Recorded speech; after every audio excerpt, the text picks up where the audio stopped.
In this special edition of the Headlight Restoration Pro, I will be showing you and telling you how and why lights go from something like this and turn into something like this over time. Ugly, scratched up, oxidized, no UV sealant, just messed up, and in bad need of headlight restoration before more permanent onset damage starts.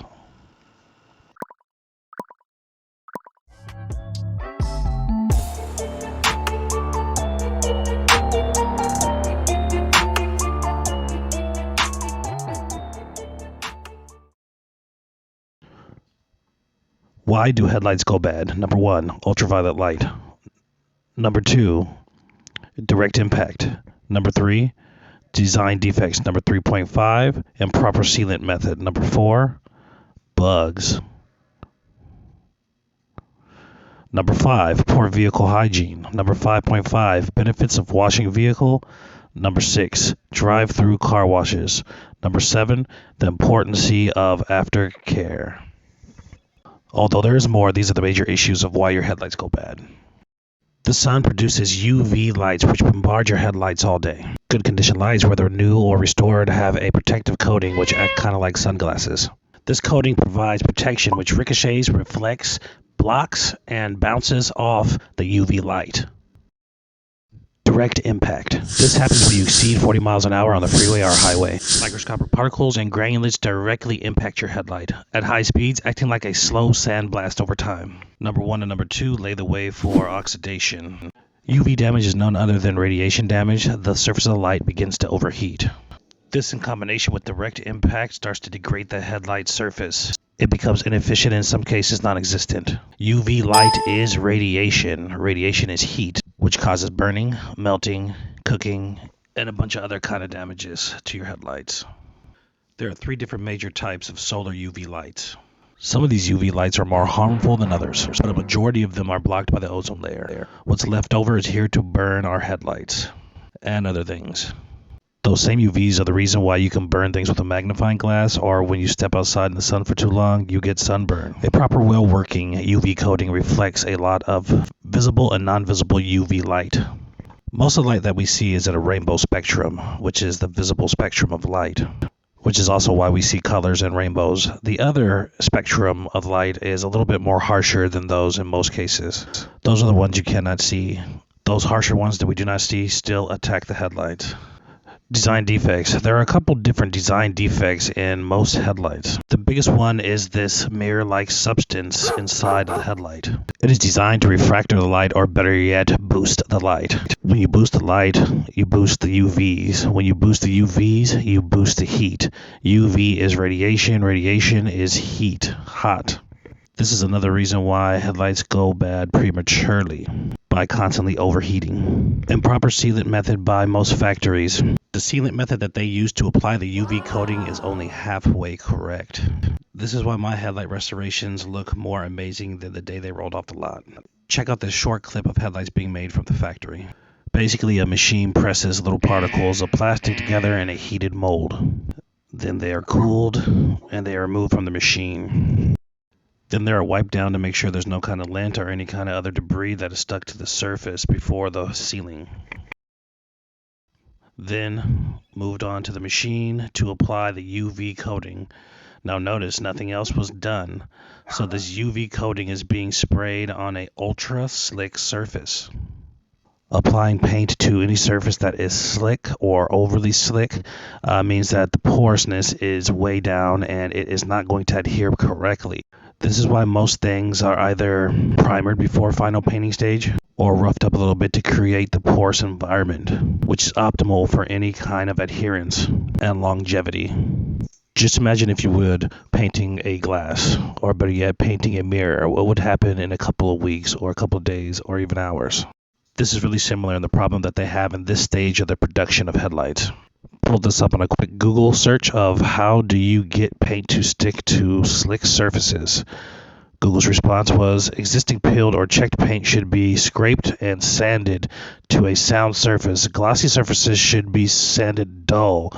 If the surface is still hard and slick, use Prep-Right bonding primer and DTM bonding primer to provide adhesion to the surface. Basically what they're telling you is paint and other adhesives do not stick correctly to slick surfaces. Same thing applies to headlights.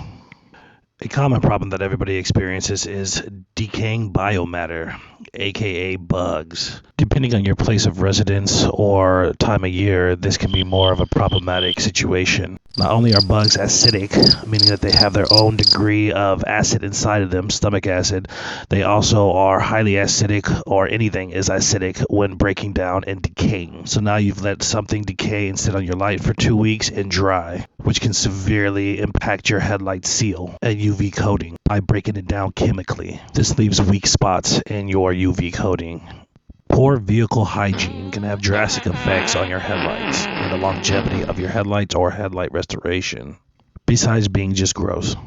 Let me touch bases on the two main ways this is. When not washing your vehicle regularly, you can develop large amounts of dust, dirt, and other debris sitting on top of your headlight surface. These debris not only dry out your headlight and create a harsh environment for your headlight, they also are chock full of minerals that can boost the UV light, which increases the heat, but just the actual dirt being on there increases the heat of the headlight as well, primarily on the surface region. Prolonged exposure to this kind of environment leads to brittleness and possibly cracking. Also, vastly premature headlight UV coating fail, and peeling and or bubbling.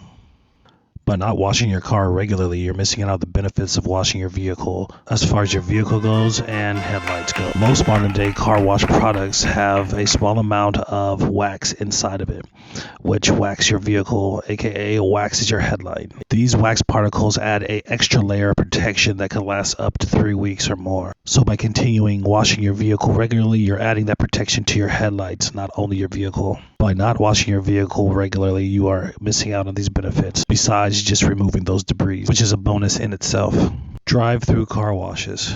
When you're driving through non-touchless car washes, they have foam rotators that rotate and clean the sides, fronts, and back and top of your vehicle. Not all these parts are equal. The front of your vehicle gets bombarded a little bit heavier than all the rest of the areas, primarily the front sides, where 99% vehicles' headlights are located. Even if the car wash is using scratchless foam pads, that is all dependent on how well they keep up their pads and who's washed your car before yours, which is usually dozens if not hundreds. Those pads get soaked with granulates and particles from the other vehicles that washed their vehicles before yours, scraping into your headlight coating and headlight and even more. Slowly over time, eventually diminishing your headlight coating until they start to look something like this. See those striations there and the absence of any kind of clear coat, and it's actually digging into the actual material of the headlight, the plastic. This is from years of drive-through car washing, and without that UV protectant there, the sun will just eat that plastic up. Which brings me to my final, but one of the most important, the importance of aftercare. Most people and even professionals do not know this exists. I always offer aftercare tips and also aftercare kits if wanted. Aftercare is highly recommended and can double if not triple or quadruple the life expectancy of your headlight restoration and or your normal headlight that has not been restored yet. The main purpose of aftercare is to condition the surface of the UV coating and add extra layer of protection. The way you do this is adding a layer of wax 3 to 4 times a year, particularly a UV wax, heavily endowed UV wax, which all waxes have UV protectant in it, but some are heavily endowed in UV wax. You rub it in just like you're waxing a vehicle, let dry, and then remove. This conditions your headlight surface and adds protection once again, and literally will triple, quadruple, or even more the life expectancy of your headlight restoration. Just a quick Google search of does wax help headlights? Google says, waxing your headlights is important as waxing the exterior paint of your car. This can be applied to the lens treatment to add an extra layer of protection.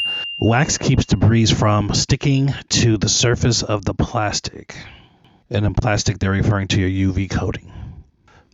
That just about sums up all of the major reasons why headlights go bad. Some people are lacking on one, some people are lacking on all of them. Don't forget to click the link in the bio. It contains links to all of the products used in this video and all the products I normally use during my headlight restorations. Hope this was informative. Please like and subscribe and share. Stay tuned for more amazing content. Thank you.